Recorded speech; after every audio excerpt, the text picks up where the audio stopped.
Año a año el debate en torno al presupuesto de la nación se hace muy intenso en el Congreso Nacional y particularmente no ha estado exento de polémicas. ¿Qué está haciendo el Ejecutivo respecto a estos nuevos dineros? ¿Se están redestinando nuevos recursos? ¿Se están aumentando los recursos para cultura, para educación? También para el tema de la pandemia que está azotando muy fuertemente a nuestro país. Son cuestiones que vamos a abordar con el senador del Partido Socialista, Carlos Montes, con quien también hablaremos de otros temas de la contingencia política. Senador Carlos Montes, ¿cómo estás? Gracias por recibir este llamado de los replicantes y responderlo. Muchas gracias, Gustavo. Hace tiempo que no lo veía. Así es, mucho tiempo. Por lo mismo le agradezco. Senador, quiero partir preguntándole respecto a esta discusión que hubo en el Senado sobre el tema del presupuesto. Llamó mucho la atención la indignación de usted, considerando que durante todos sus años de parlamentario, usted siempre ha sido una persona relativamente calmada y seria y con argumentos bastante ponderados. ¿Qué lo sacó de quicio? Mire, usted sabe que siempre el debate presupuestario es complejo, porque es ver todo lo que hace el Estado y cómo distribuye todos los recursos en cada uno de los aspectos y una ley muy, muy determinante de los programas públicos. Bueno, en este caso esta ley es más complejo. ¿Por qué es más complejo? Porque estamos discutiendo un plan de emergencia para un año de emergencias y que tiene que ver con desafíos muy, muy fuertes, y es por eso que el Parlamento aprobó, y particularmente la oposición le aprobó al gobierno el uso de nuestras reservas, de nuestros fondos soberanos, el uso de nuestra capacidad de endeudamiento que teníamos acumulado por años. ¿Para qué? Para enfrentar este plan de emergencia. En general, la propuesta del presupuesto no es muy desarrollada, no tiene un plan que articule, que convoque a empresarios, que convoque a trabajadores, a la universidad y a ciertos objetivos comunes. No, es como si fuera un año común. Y la verdad que se demuestra un problema de conducción política.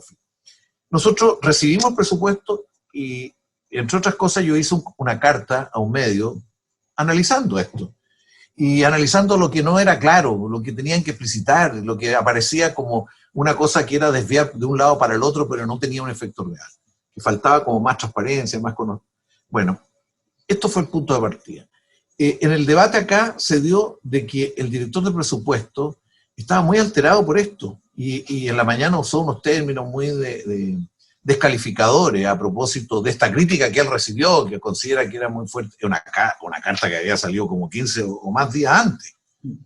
Bueno, y después, cuando hizo un ataque de malos términos, bueno, yo le contesté, pasando por arriba, yo no me metí en los enredos personales. Usted sabe que yo nunca ataco a las personas, yo me puedo enojar diciendo, mire, aquí no se está analizando bien esto, aquí hay problemas. No está asegurado de que el presupuesto apunte a los problemas sanitarios del país, lo de hoy día, los que pueden venir con un rebrote, ni tampoco a la protección social de la familia, ni tampoco a las pymes, porque no le está respondiendo a las pymes bien, ni tampoco a los temas de empleo, que ahí hay recursos, pero queremos clarificar el alcance. Y es la inversión que no es transparente y certero de que la va a ejecutar. Pero bueno, esto... Sí, dígame, termine. No, lo que ocurrió fue que a ellos les cuesta mucho asumir que el Parlamento es para discutir esto. Y nuestra pega es preguntarnos qué pasa con esto, qué pasa con este otro, y entrar al debate. Y la respuesta fue muy, muy, muy extrema. Pero yo no voy a meter en eso. Sé que tanto el ministro como el director de presupuesto les cuesta explicar, les cuesta asumir de que hay un Parlamento que tiene que discutir las cosas y no todos pensamos igual. Senador, usted hablaba recién de un problema de conducción política. Hay un problema de conducción política tanto del Ministerio de Hacienda o del ministro Briones como también del presidente de la República, ¿o no? Yo creo que hay un problema general, porque el gobierno ha tenido distintas situaciones que no procesa bien, que la situación del llamado estallido social, la crisis social, que le cuesta procesarla. Aceptó el proceso constituyente producto de un hecho forzado. Después le cuesta entender todo el impacto que ha tenido la pandemia en todos nosotros. A todos nos cuesta, pero el gobierno que está gobernando tiene que tener mejores respuestas. Le costó mucho entender de que había que hacer protección social. Por eso tuvimos que sacar 3 veces el ingreso familiar de emergencia, cambiándolo porque tenía errores muy importantes.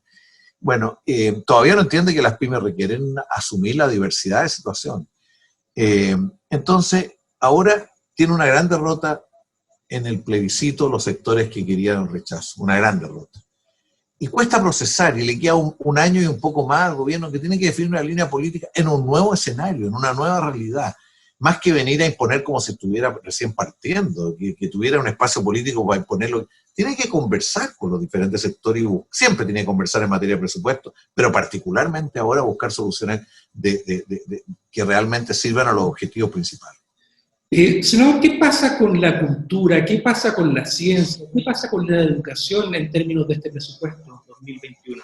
Mire, este es un caso bien... Varios países hoy día, en lo que se refiere a ciencia, investigación científica, toman recursos que tienen y los reorientan a objetivos prioritarios. Acá se disminuyen los recursos. Entonces uno dice, ¿por qué hoy día nos tratamos de hacer un esfuerzo principal en hidrógeno verde?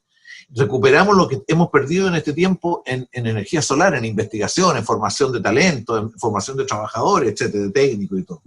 Bueno, tiene un criterio bastante reduccionista. Lo mismo pasa en cultura. Hace poco rato discutíamos, el ministro dice, no, es que no se puede financiar tal o cual el programa, fondos concursables. Y nosotros le decimos, ministro, si aquí Chile ha crecido mucho, pero en cultura no ha crecido al ritmo de lo que hemos crecido económicamente, y eso tiene que ver con el desarrollo de un país.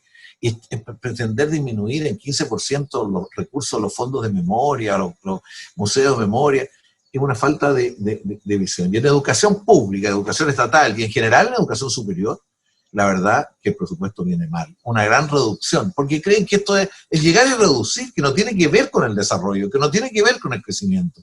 Bueno, yo lo que diría al gobierno es que piense más cuál es la real situación del país y cuál es su responsabilidad y desafío para el año y tanto que le queda.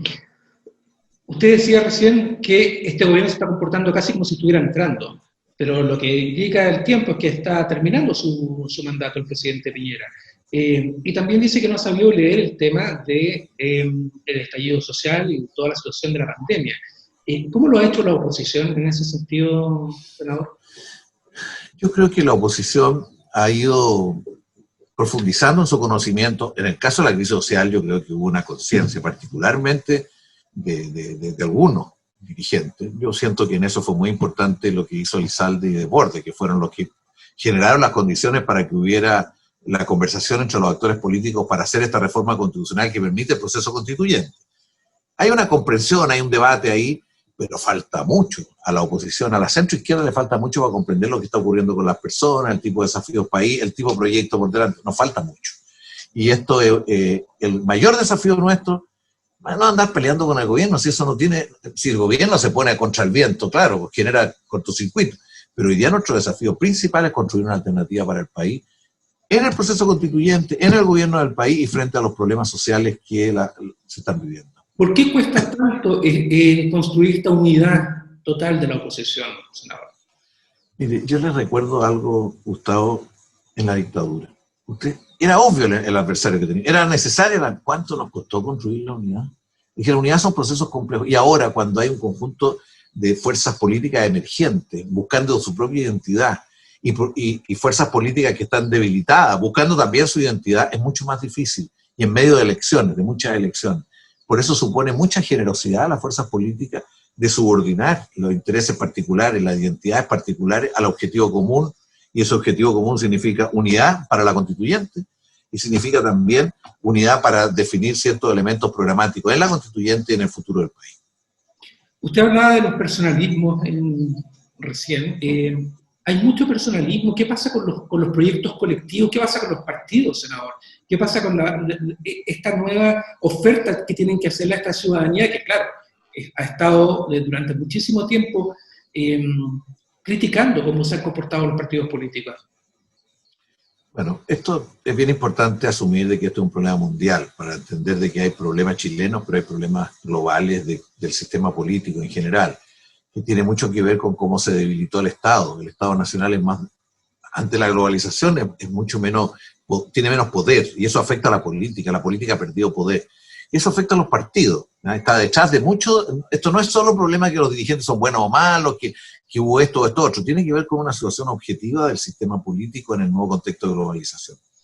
Bueno, yo creo que es muy importante que los partidos se reformen para asumir nuevas realidades. Y en mi punto de vista esto es lo programático. Yo creo que hay que repensar mucho lo que es la democracia y cómo se construye democráticamente con la sociedad el futuro. Es muy importante también de pensar en el desarrollo, cómo se impulsa el desarrollo, y que el tema de la desigualdad y de los principios básicos humanistas y de forma de entender la sociedad se revitalicen en todos nosotros. Cortito, estamos terminando ya, senador. A usted le han preguntado mucho si quiere ser candidato o precandidato presidencial. Hay crisis de liderazgo, por cierto, también en la oposición, y no solamente en la oposición, sino que en general en la política. ¿Usted no volvería a pensar una propuesta como esa? No, yo no soy candidato, pero mire, sobre el tema del liderazgo, usted también le tocó vivir otros momentos. El liderazgo hoy día requiere ser más colectivo, un producto más de todos, ¿ah? Y que se decide tales cosas porque tal persona va a representar un cierto proyecto. No es problema de pasarle el problema a otro y decirle hágase cargo de esto, es un problema de un compromiso.